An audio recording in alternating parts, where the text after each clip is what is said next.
24% of parents actively talk to their kids about money. Talking about money is only taboo when you bring all the emotion with it. Gen Z is lazy and doesn't want to work. Myth busted. Myth busted. So the data says that Gen Z is motivated by different things. You are allowing them to fail at home almost. We're still protecting them, but we're giving enough freedom on a leash to go experiment and see what happens. Privilege is not something that I want to shy away from, but it's also something to be taken with great ownership and responsibility.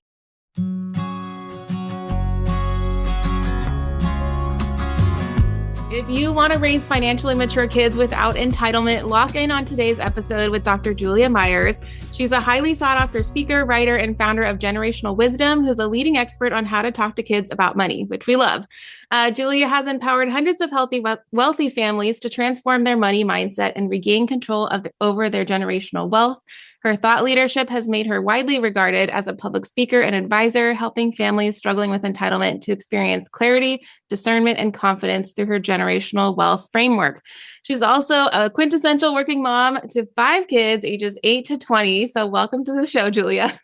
Oh, well, hello. Thank you so much for having me. It's such an honor and a pleasure. Yeah, and I'm so glad we connected. So you're one of our Brand Builders Group favorites.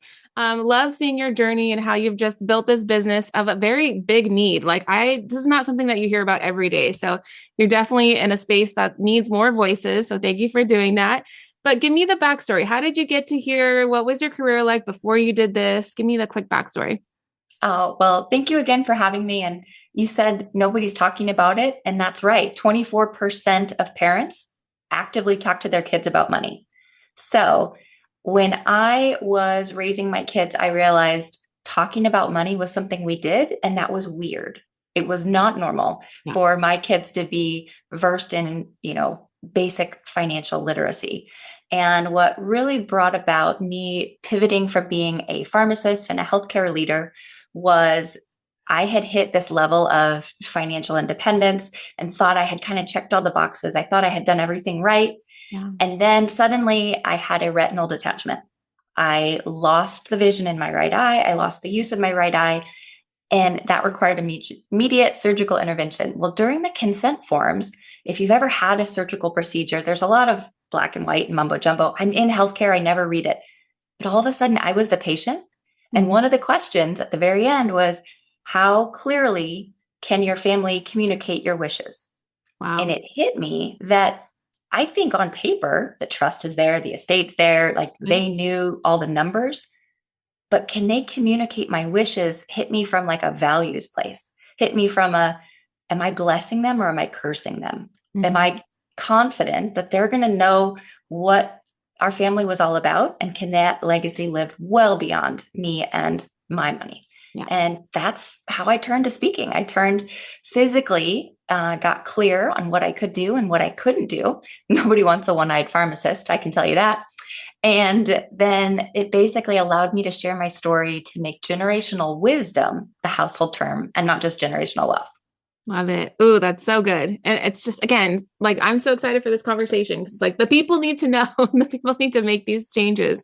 So I know sometimes there's a lot of common myths about what you do and generational wealth and just wealth building in general. And you gave me 2 and you said you can't just do one, but we got number 1, talking about money is taboo. And number 2, Gen Z is lazy and doesn't want to work. So fill me in on why these are big myths. Got it. Well, I think talking about money is not taboo. It is one of the most important things about transitioning into adulthood, right? It's a tool. And we have to normalize the conversation because typically when I'm working with families or entering a room and I say I'm the money person, they cringe. Unless they're a financial advisor, they lean in and they're like, oh, what are we going to talk about? Mm-hmm. And so I start with saying talking about money is only taboo when you bring all the emotion with it. Mm-hmm. You bring all of the feelings. Maybe it was shame. Maybe it was scarcity. Maybe it's that feeling that you told yourself money was. And then someday that story came true. Yeah. So it's a myth to say that we don't talk about money. I do think that it's important to create safe spaces and ways to have that conversation. It's not necessarily how much money do you make, right? Mm-hmm. That's typically the thing that we talk about. Sure. We ask the question, and my 8-year-old has asked me, well, what do you do, mommy, at work? Well, how much money do you make? Doing and making, those are equal, right? And unpacking, unlearning some of those behaviors we had, even as a kid, is really important.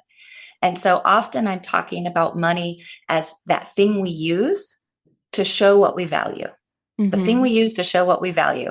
And I compare money to our time and to our attention. We spend it in those ways. There's only so much of it. There are certain things we can do to either prioritize how we spend it, but I want to make it a non-emotional conversation. So I'm not sure how that goes at your household, but growing up, it was an emotionally charged conversation. And so when I realized that I was avoiding topics, it was because of what I brought to the conversation, not because it wasn't my responsibility as the parent to still have that conversation with my kids. Yeah. So good. Okay. Talk to me about Gen Z is lazy and doesn't want to work. Myth busted. Myth busted. So the data says that Gen Z is motivated by different things. Yes. So millennials are the ones that talk about fire. Boomers are the ones that talk about pensions. Gen Z are all about, I want balance and I want to be curious. They don't see money as the end all be all. Gen Z is often entering the workforce with a very, very different mindset. Yeah. They are seeing their parents that worked jobs or were paycheck to paycheck and said, I don't want anything to do with that. Agreed. And so what Gen Z is finding is that the lifestyle they want just has to match the income that they have. And a lot of Gen Zers are entering the workforce with a lot of debt or a lot of just low confidence in their ability to manage money. And so what I really have found in the data, so great research done by Jason Dorsey, Center for Generational Kinetics, is over 75% of Gen Zers never want to own real estate. That's crazy. Yeah. That's crazy. Yeah. And so again, it's not that they're lazy, it's that their lifestyle just wants to match with their income, and that alignment is so very different. And to them, it's not having the big house and the American dream and 2-car garage with dogs and kids. It's, I want to live where I want to live. And that means that I'm going to have to rent, because that means that I'm that much closer to what I want to do. Yeah. I don't want to be connected to or tied down to a specific area. You know, the job duration is less than 5 years. Why would I buy a house if I'm going to be moving or relocating? And then they grew up with parents that had to deal with crazy interest rates on their mortgages. And so they're not seeing real estate necessarily as a tool and wealth building. They're seeing it as a hassle and a headache. Combine that with a lot of student debt, and they're like, what in the world do I ever want to retire for? Yeah. So they're coming from a place of, I don't know that I can ever retire. So I'm not lazy. I'm just not going to pick up overtime and work crazy hours like you Gen Xers and you millennials that are all on this FIRE movement. So myth debunked. Gen Z is not lazy. They just approach work and value their time way more than other generations. Yeah, which it's so interesting when we study generations and how things kind of morph over time. But I think where they're coming, their perspective makes sense, right? With what the worldview that they have, I can understand why they think the way that they think. So good. So millennials work hard, Gen X works hard. We're building a nest egg. We're preparing our family for one day. What if this happens and I have a lump sum of money? How do we start to talk to kids about money? Like how do we prepare them? How early do we start? At what stage do we give different responsibilities? Like, how do you roadmap this as a parent? Well, I would say the best time to start is when they're younger. Yeah. And if that means that they're young adults and already grown and you're listening to this, it's not too late. I've got a tool for you. Cool. So let's start with the younger ones first. And I say that the concept of money comes from a place of being a steward. And that's a big fancy word that basically means it's not yours and you don't get to keep it forever. It means that it passes through your hands. And when we think in an abundant way about money, it comes, it goes, we spend it, we earn it, we make it, we, invest it.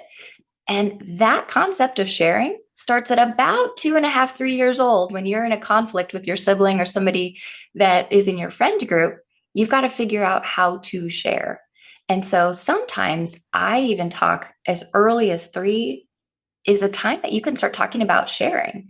And we share our things. We share what we have in the service and in being generous for others. Yeah. It scares me when people say, well, once I have a certain amount of money, then I'll be generous. Then I'll give. I'm going to challenge anybody to say at any age with any income, my kids know it, that when they get birthday money, they get to give some away. What's really cool about that, though, is it's to their choice. It's to a place or a purpose or an organization or a person ringing a bell at a certain collection place. They get to choose where it goes, and it now puts them in the driver's seat of feeling empowered and confident. The data says 39% of young adults do not feel confident in their ability to manage their finances. These are our 20-year-olds in the workforce, and only 39% are feeling confident.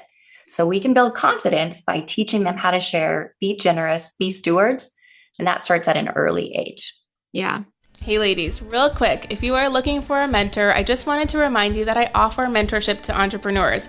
So if you're someone who has a never-ending to-do list and you're spiraling out of control and feel like your business doesn't have a track plan, I want to work with you every single week for a month at a time. It's super simple, but I come from over 10 years of experience doing this myself, and now I'm willing to give that information back to people. So I've mentored real estate agents, I've mentored wedding photographers, I've mentored other business owners, and they've come from a place of overwhelm mostly, and they really just needed clarity and a couple of action steps to move the needle, and we've seen gigantic leaps and bounds in their business, like I can't even tell you. So if you're interested and you want to know what that looks like, I want you to go to marinatolentino.com, and there's a Calendly link there to do a 15-minute discovery call with me just to see if we're a good vibe check, to make sure we're on the same page, and I would love to work with you one-on-one to really boost your business to the next level. Let's dive back in. Is there a rule you give about like 30, 30, 30, or like how are we dividing up the money that we get for kids? I think it has to do with the values you have behind it. And so when they're getting $10 and it's for their birthday, the last thing I want to do is make them go make $3.33 to give away. What I like to do is more of a 80, 10, 10. And I think that when you're younger, when your needs are being met, it's more fun when you can spend and you can see how it spends, and then it encourages you to do more. So I say you can spend 80%, you give 10%, and you save 10%. And that's a fairly straightforward way until you start making some money, until you're a teen. And then all of a sudden, all of your needs are now starting to become wants. And now I'm going to have you start saving for more so that you're paying for things you have skin in the game when it comes to those things. As they get bigger, they eat more, and their electronics are way more expensive. So they get to be part of that solution as they get to be of able age to earn money. Yeah, absolutely. So my 9-year-old is in this phase right now where he gets quite a bit of money gifts from family, but then also is wanting to work for more. And so he's doing chores around the house. What are some good jobs kids can do for money that you feel like what's appropriate ages? Oh, I think that's a trick question because what the data says is that what we used to think of as an allowance and what I had growing up were chores, and they were physical things we did. It was things around the house, things around the yard, things with the siblings. Well, 80% of jobs today have nothing to do with your physical ability, and it's all cognitive. It's all mental. Yeah. So I really like incentivizing my kids and having them earn money by creating something that solves a problem or adding value to something. And so for me, my two favorite ways that are kind of outside the box that parents haven't heard of, I'm not going to tell you to mow the grass because sometimes you just got to get it done or you pay somebody to do it. But reading and watching TEDx talks. So for that? Yeah, I do. And they learn very quickly that effort matters more than outcome. Yeah. And so, yes, you have to finish the book, the TEDx or the whatever. However, I want you to tell me, what did you learn? How did it impact you? And what are those things that you're going to carry forward? Or what are those things you're like, that was entertaining and it's not really life-changing. Yeah. And so I bonus based on effort, or I will take away based on poor performance because I want to incentivize the behaviors of financially and independent, mature young adults. So even at 9, my kiddo, she's 8, but almost 9 next month. One of the first books that she read for money was Who Moved My Cheese? Okay. So Who Moved My Cheese is a really fun short book. It even has some pictures, which is kind of funny. And it's a great concept book because then you can start talking and have a dialogue about it. And she earned $5 and she's like, that's a $5 book. And then the teenagers from the room are like, wait a minute, Rich Dad, Poor Dad, that was a $25 book. And I'm like, yeah, well, you're 8. You're not going to get all of the things from Rich Dad, Poor Dad just yet. So books. And then using the internet, using the tools we have for good. Yeah. YouTube gets a bad rap because of all the things. I think it's just because parents, we've delegated our parenting and we've maybe Mhm. checked out and said, YouTube, go, or Yeah. kids mode, go. Let's have them, sit with us. They get to Mhm. pick the topic. What do you want to learn about? Or how about let's see an 8-year-old give a TEDx talk and then we all talk about it. We all watch it together and we can dialogue from there. And then that's how they earn money is what's the problem you solved or how did you learn a new skill? Yeah. Oh, that's so good. And I think even just being problem solving awareness, right? Like if you're noticing this is an issue with your laundry, how can you solve the problem instead of me nagging you? Like let's think creatively out of the box, just with everyday life stuff. That's so, so good. And you're starting to plant so many good seeds at a young age. And again, it's just a matter of watching a video or reading an easy little book, but it's, again, you're like habit stacking here and like slowly building this up. Super good. I love that perspective. And then what was I going to ask you? I think we were going to talk about older. So say Yes, your that's kids right. are either no longer at home or they're not home for supper because they're out doing their own jobs or their own commitments. They just sleep here is Yeah. sometimes what I like to say my teenagers do. I'm like, you just sleep here. You don't live here. I would say that as a family, it's never too late. However, if you've not talked about money, if you sit down at the table and say, we're going to have a money conversation, you're going to get eye rolls, you're going to get checkout. Yeah. It's not going to be engaging. I'm going to give you a pass to even talk about money at all the very, very first time. I'm going to give you a different question. I'm going to have you approach it in a different way. Okay. I'm going to have you as the parent who's never had or has avoided or just isn't confident with where you are in these Mhm. money conversations. Let's talk about our schedule. Okay. We schedule our time often in alignment with how we budget our money. Mm-hmm. So the question I like parents to ask is, what does our schedule say we value as a family?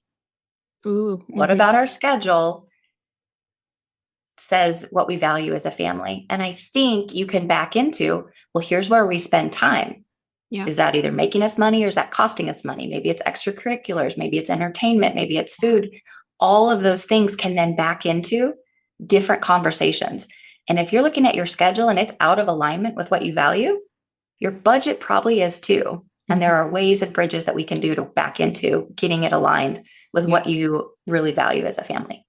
That's so good. Yeah. And I think it's just time is money also. So when you start to have that perspective and teaching them at that age when they're all about success and their worth starts to come from their achievement, it's like we can just slow down a little bit, backtrack and keep that big picture perspective. You can absolutely change the course of their early adulthood. That's absolutely huge. And when kids have this money, like when are we opening bank accounts for them? Do you have advice on like how they're managing the money? Are we investing it in stocks? Like how have you done this with your family? Ooh, I will share what I've done personally. This is not financial advice. I'm not a financial Yeah, yeah. advisor. In general, I say physical cash before digital. Of course, yeah. Many, many times I found that when my kids are counting the coins and they actually physically take it to the bank the first time, it's an emotional like thing. They Mm-hmm. feel the weight of the coins, they smell it on their hands, and they're exchanging it at the bank for a little piece of paper. Yep. My 13-year-old even looked at me and goes, that's it? Like, that's it? Like, this is my whole piggy bank, right? Yeah. And if you've not done that experience with your kids, bring them into a bank. How many times do the tellers tell me, you're the first kid I've seen in 2 weeks come into a bank? Wow. So just physically in the different generations, how we bank is changing. Yeah. And I love that experience growing up of rolling coins. And that's a memory for me. And that's a habit that I want to carry on for them. Yeah. So physical before digital. Digital, give me 6 months of solid use with your debit card before you get even considering giving them a credit card, whether it's an authorized user or it's their own card. When they turn 18, they can do a lot of things. And we need to make sure that they've got 6 solid months of solid debit card activity well before we do that. And then I say, before you buy assets, you get a pet that you have to pay for and you have to take care of. But then you want to start buying assets. Okay, now that's how we do it. So that's kind of the continuum. Yeah. And for me, once they take their physical money into the bank, we then transfer it over some of it. And we have what they call their savings and their investments. Because what we've identified usually in that middle school age is they have short-term savings. Like I want to buy something that's $100. That's invested differently than maybe my long-term savings. Yeah. They get on the app with us. They look, they see the numbers, they see the things move around.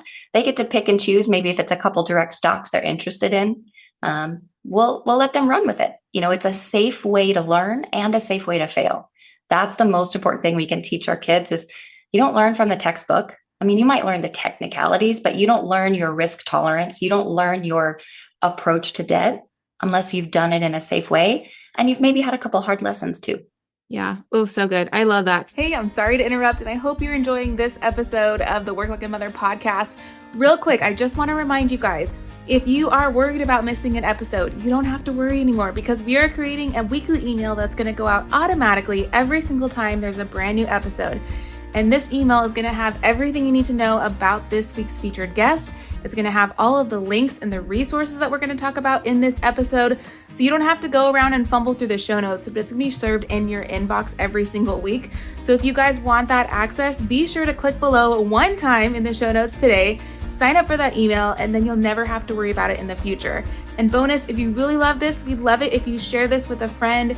Give us a review on whatever platform you're listening to, and we'll continue to bring new episodes and new information that's going to help you level up your life every single week. I definitely had a debit card in high school, but it wasn't really talked about at credit at all because my parents didn't use credit. So I went Wild West once I went to college and got into major trouble.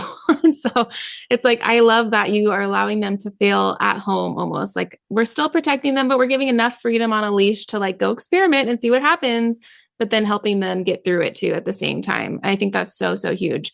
Because once we're on the own, like it becomes secrecy, right? Like I'm ashamed of this. I don't want to talk about it. And then the hole gets bigger and bigger. So allowing them to learn is so, so big. So I want to kind of pivot into generational money management. So we're ready now. Like, let's say something happens, all of our money's in our trust, we're set to go. These kids now have the opportunity to have a lot of money passed down to them. And maybe we've set up some certain certifications that need to happen in order for them to get that money. How are we motivating them to not get it all at once? First of all, like there has to be some barriers, but then once they have the money, how to manage it? What advice do you have? And not be entitled and like just be bums. Ooh, okay. So the three biggest things that the data says causes a loss of wealth in the generational transfer. So 70% of the time, it will be lost, spent, diluted in one generation. So what we leave our kids, 70% is gone. 90% will be gone by the grandkids. Yeah. So I don't want to be a statistic. You don't want to be a statistic. And so to do that, I say that the three reasons that it happens, I'm going to target. And I do that both in my estate plan and in my parenting style. So the first one is financial skills, not just literacy, but skills. We talked about that. The next one is clear goals and expectations. So I've seen expectations written into estate plans of you will graduate from college, not just go to college, but you will graduate from college. I've seen some as you will attend family functions and you will be in family pictures. Ooh. Okay, that's an expectation. But if you're not communicating about it, how are they going to know? And then some poor trustee is going to be navigating this on your behalf. That's like leaving your estate to the court. We don't want that. And then the final one really has to do with no ownership. The next generation needs to see this gift as a blessing and a head start in their purpose in life. It is not a golden ticket to a life on the beach. It is not something that they can just use up and then it'll be gone. It is something for them to steward and have responsibility with. So when they can take ownership, I have very clearly told my kids, it's not going to be equal. It will be aligned with your ability to manage what you have already. It is going to give you a little bit of a head start, but it is not going to get you all the way there. You have to find your purpose. You have to find your calling, and this money will help you do that. Yeah. Additionally, in our personal plan, half of what we are leaving goes away. That's going to our charity, my husband and I.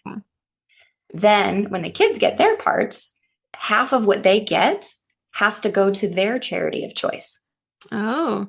So they get to pick because it's super likely that they are going to be interested in different things, different causes, different experiences. And if they're invested and they see that as, wow, my parents left a gift that is going to keep giving. I now have this opportunity. A, I can't spend it. So you can see it grow as it grows in there as it's being invested in this charity. But B, you now have, so you can't find your purpose in life. You're going to be running that charity. because that's going to be the money that you get to have a Mm. say in or a voice over. And then the rest, I think, is just going to be a head start. Mm-hmm. That, we can bless our kids with assets. We can bless our kids with education or those particular things that just help them find their purpose, develop skills, develop their talents, and Mm-hmm. serve the world in a bigger way. Privilege is not something that I want to shy away from, but it's also something to be taken with great ownership and responsibility. Yeah, absolutely. It's teaching a generation to be a caretaker of the things, of the assets and all of it. That's so good. And I think for so much of this, it's like, in order for us to teach our kids about money, we first have to be educated on it. And so even a lot of us today, millennials and all across the board, we're not as educated as we should be, right? We haven't had the time or made the time to really invest and learn it. So what are some resources you love for parents today to start and just kind of make sure they have their basic foundations and then maybe like level B of financial wellness? Perfect. I love up level. That's such a brand builder's thing. Let's up level.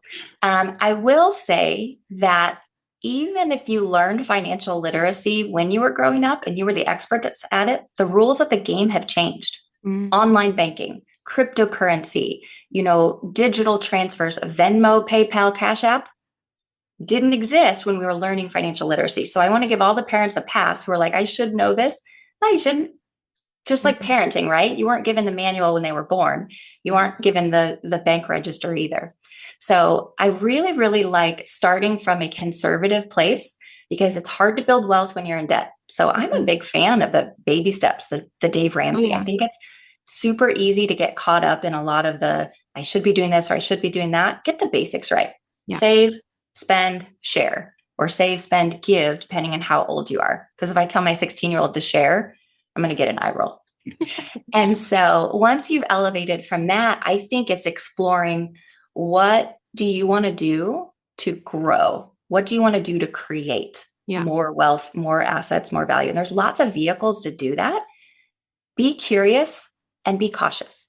And so some people say rich dad, poor dad and jump right into real estate. Some people say go into being your own business or your own boss. I think there are so many different ways and avenues that it's helpful to find a community or a place to create a safe space to have these conversations. These are first world, very blessed, privileged problems. Oh, yeah. It's not easy to talk about that on social media. It's not easy to be like, how are we doing this? Unless you want to be either sold to or taken advantage of. Yeah. So one of the places that I like to hang out is a place called dinnertable.com. Okay. And it is a community of parents that are values-based parents interested in having different conversations around money, and it's values-based. So there's a home economy group. There are some that are just, how do we talk to our kids about lifestyle living? Because maybe they are nomadic and they don't have a home, but they want to teach their kids about different ways and different cultures and how you don't have credit scores in other countries, but you do here. Or you don't have mortgages in many other countries, but you do here. So learning from a global perspective, I think, is that next up level. We have this worldview of the American dream that I kind of want to shake up a little bit and say, there's more out there. And with that comes being curious and being cautious. Slower is not always a bad thing when it comes to making money. The largest amount of wealth was lost in the crypto stock exchange by the Gen Zers that didn't know what they were doing and had crazy risk tolerance, but couldn't afford to lose it. Wow. I didn't know that. No, and it goes back to time is money, right? Like literally just for so much of it is start small and just keep going and don't stop going. Like that's all it is. And having the patience, knowing that it will eventually do its thing over time. But so many of us, I think, are just hesitant to even start just because of the lack of education. So they don't have confidence in the system. They don't have confidence or context around it. So one of the things I did with my sisters is we created a stock group just between us girls because we wanted to know what the guys were talking about. And so we've been in this club now for 4 years. And I think we've all made about like $5,000 total over the last 3 years or whatever. But it's just, we're putting in $100 a month, each of us. And then once we have enough sum, we decide to invest in something and we study stocks independently. And I have learned so much in this group, but it's no dumb questions. We're literally like Googling words as we're having these meetings once a month. And so I just encourage anyone to like, if you can't find the group out there that you feel comfortable with, start it with your girlfriends, start it with whoever. But so I was so frustrated as a mom and a woman to be like, I'm left out of this whole world of finance. Like it's a dude's world. And I wanted to know what they were talking about. And I wanted to feel educated and empowered about it. And so I love all the resources you just shared. Absolutely. But it just starts with doing it. There's even things like Acorns app where it takes like the change off your dollar and starts investing it. Like you don't have to think about it and you can just be doing $100 a month somewhere. And so there's all kinds of things out there, but that's such good advice. Switching gears a little bit. So I asked you on the pre-show about self-care and how it means to you and how do you practice it? And you gave such a good answer. But you talked about having protected time for white space. So can you kind of fill me in on your dream day? How do you do this once a week? Oh, yes. So when I was working full-time in healthcare, I longed for a day off during the week because you're kind of always on. And when you're a mom, you are really always on. And for me, I figured out that I wanted to be back in control of my day. And the best way to do that was blocking time on my calendar. And if that means that it's 30 minutes, if it's 1 hour, I've worked up to one whole day a week. What I call a me day. And self-care for everybody looks a little different. I'm a doer and a thinker. And so I collect things all during the week. I'm like, oh, I could read that, or that would be really interesting. And I found that it was stressing me out if it was in my email inbox or if it was in my notebook. Yeah. And I use my white space day to explore what I'm curious in. And my brain knows it's coming. So I'm able to put those ideas somewhere, but it doesn't distract me from the deep work that I need to be doing during the day. Yeah. It also means that if I don't feel like doing anything, I don't have to. I don't have to answer to some of those typical things that happen during a day. And I would encourage everybody, find that white space hour. The goal and the status in life of I'm busy or I'm stressed out is what I equate to the saying, I'm broke and I don't have any money. Let's not do that. Let's not celebrate busy. Let's not celebrate broke. Let's celebrate wealth. Let's celebrate wisdom and white space. Yeah. Ooh, I love that so much. And it's such a good reminder about the emails. I get so many newsletters that are all like girly fun things that I want to see. And right now it's all the gift guides, right? I just want 2 hours to like go shopping online for the family. You can just create a new folder in your inbox that's like me day or like whatever, fun reads. And that way, when you're ready and you can sit down, it's like, okay, light the candle, have your drink or whatever, and just go to town on your emails. That sounds so fun. And so important. And so for people who are like, well, I don't have the freedom of doing that. Like I have to take care of the baby or my husband works all the time. What advice do you have for someone on creating that margin? Is there any tips you have for them? I think that holding yourself accountable to everybody else means that you've got to hold yourself accountable to you. Mm-hmm. And if that's a limiting belief of I don't have time, you actually do have time. You are choosing to spend it in ways that maybe aren't giving you that payoff or that value. It's not bringing you joy. Yeah. Life happens sometimes. We got to do that stuff that we don't like doing. Same with our budget. We got to spend money on things we don't like spending it on. Mm-hmm. But that's part of being an adult and picking between the hard. So it's hard to not have you time. It's also hard to, not take care of yourself and then feel like you're missing out. So choose your hard. Say no more than you say yes. Try it. No is a complete sentence. And especially around the holidays, I really want to encourage you to do those things that fill you up, not just what you've always done. Yeah. So good. Oh my gosh, we could keep talking forever. So for someone who wants to do more, they're like, okay, Julia, I subscribe to everything you just told me. I want to level up my life. What do they do next? So check out my website, juliamyers.com, Myers. So that's kind of the East Coast spelling of Myers. And if you grab my resource, so juliamyers.com, it's 5 financial conversation starters. Mm-hmm. Any age, you can sit around the table. You can really unpack some of those more thought-provoking questions from a values-based approach. Start having that conversation. And then that'll jump you on my newsletter and my email list, and that'll keep you up to date on all the places that I'm speaking, all the podcasts that I'm guesting on, and also just allow you to directly communicate with me. I want to know what resonated. What did you try that worked? More importantly, what did you try that didn't work? Because often all we know as parents is what our experiences were as kids, what happens in the 4 walls of our house, and maybe to an extent what happens at school or the playground or the sports field. But beyond that, I want to be connected. And I want to find community and resources just like what you did with your sisters. I think that's so wonderful. Let's create that connection together. Yeah, so, so good. Well, I end every episode with a fun rapid fire. So what is your favorite Starbucks order? Starbucks pumpkin chai with blonde roast. Ooh, yum. Okay. What do you make for dinner if it's last minute? Breakfast. Ooh, breakfast or dinner. Can't go wrong Breakfast. with We eggs. always have eggs and we always have pancake mix. There you go. Favorite department of Target, and do you have a favorite designer? Oh, Department of Target. I'm going to say the makeup because I'm really into skincare now that I'm over 40 and I am trying all the things. So I am liking anything from Yeah, Ulta now at that they've got Target or Ulta, Sephora at Target. Yes. give us a book or a podcast you'd recommend to our audience and why. Ooh, I can't say this one, can I? Because I really like this one. I Yeah. love women empowerment. And so Mhm. if you are in the professional development space or personal growth space, I'm really liking Powerhouse Women Yeah. by Lindsay Schwartz. And I'm really liking The Jasmine Star Show by Oh, yeah. Jasmine Star. So Yeah. those are two places for kind of personal development. And it's just a really great place to learn and feel supported by really strong, powerful, amazing, and beautiful women. Yeah. And just a little side tip. So I love to listen to those too, because I feel like sometimes it feels very lonely in your circle of as a high performer, right? And then you can tune in and be like, oh, there's one. She exists out there. I'm not the only one that's working really hard to build my life. Yeah. Those are great. Yes. TikTok or Instagram? LinkedIn. Yep. I'm That such a works. nerd. Hey, wait, so LinkedIn is like a secret world to me. I just cannot get it. So you're just posting articles, or how are you really engaging there?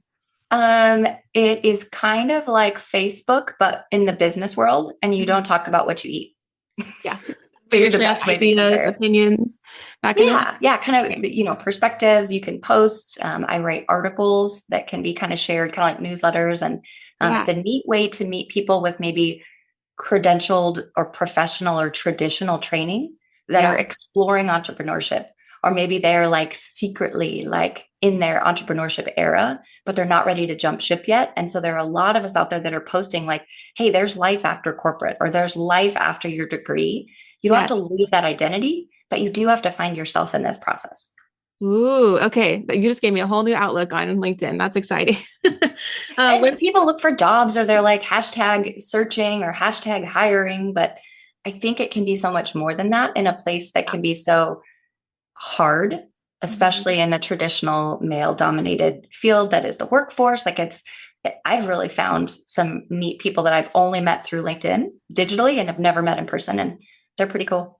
That's amazing. No, I needed to do more. And especially now that they have a video feature, we can share little snippets from podcasts and just spread the word that we're having these conversations. So good. And then where can people find you online? I think my website, juliamyers.com. And then you can follow me on all the socials, and LinkedIn is where I show up the most.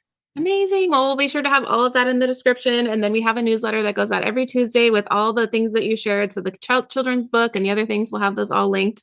But thank you so much for your time, Julia. This was so good. And I'm encouraged to keep going and to just keep loving on our children and teaching them in the ways that we wish we would have been taught. That's all we can do right now. And it's so important. Absolutely. Yeah. I like to say that the prescription for generational wealth is wisdom. And we want our kids to have it better than what we had it. And we now have the power to do that. Let's just take back that power and talk about money. Yep. Let's do it. Well, I will be in touch, Julia. Thank you so much. Thank you so much.